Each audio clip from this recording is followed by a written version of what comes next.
first time I encountered a Winchester Model 95 was when I was about 14 years old. It was owned by an uncle in Idaho who was an outfitter and guide. And he handed it to me, and I opened the action to see if it were loaded, and the guts fell out of it. I mean, all this stuff was hanging down, and I thought I'd busted it. The Model 1895 Winchester, lever-action rifle with a unique box magazine instead of the usual tubular magazine under the barrel, was really a breakthrough in Winchester's design. It's the last one that John Moses Browning designed for the company, and it was really intended for use with the newer Spitzer pointed bullets. The military never really warmed up to the idea of a lever-action service rifle.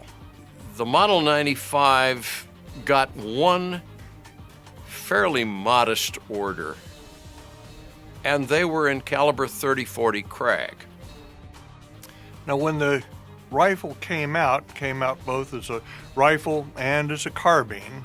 Unfortunately, although the government ordered about 10,000 of them during the Spanish-American War, they really got there too late to really see any service.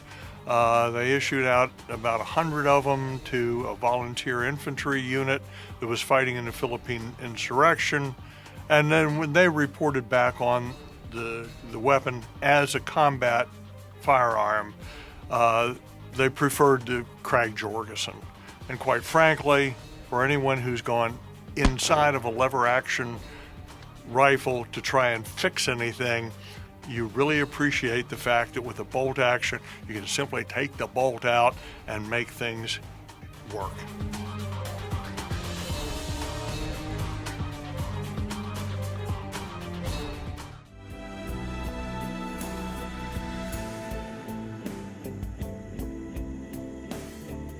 The 1895 was Winchester's first, what we call a smokeless powder, high power cartridge rifle. The original caliber, of course, one of the most popular early on, was in 30 Government, which was 30-40 Krag. That later changed to 30 U.S. Army and 30 Government as well, so the markings get confusing on the guns when we adopted the 30-06 round as well. Those that are marked for, again, what would have been a 30 Government round, the 30-03 model cartridge, are usually marked 30 of 03.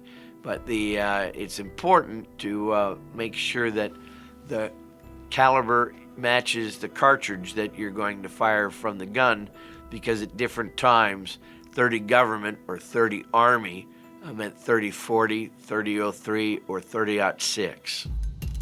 The first 5,000 of these guns that were made were of a flat-sided receiver, and after about 5,000, serial number 5,000, they scalloped it in, made it a little lighter, it's a little wider, and marketed it as what it was an outstanding hunting rifle. When World War I broke out, the Russian government was woefully unprepared in its arms and contracted with several American firms to produce its standard 3-line 1891 Mosin Nagant rifle.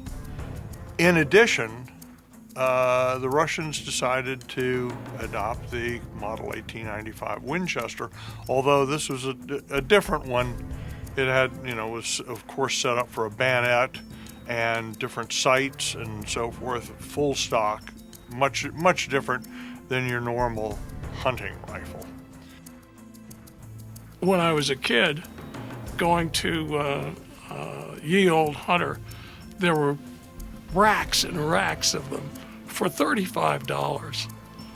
And now if you find them in terms of collector value, if they're really in good condition, you're up in the $2,500 range. With the 1895, you were kind of at the tail end of the development of lever action rifles through Winchester by John Browning Designs, and you were at a place in history where the lever action as a military arm was being overtaken by designs that would prove to be what was on the battlefields from then through World War II, which was the bolt-action rifle. But in an interesting sort of way, the 1895 bridged that gap, as it were, by being a box magazine-fed lever-action design.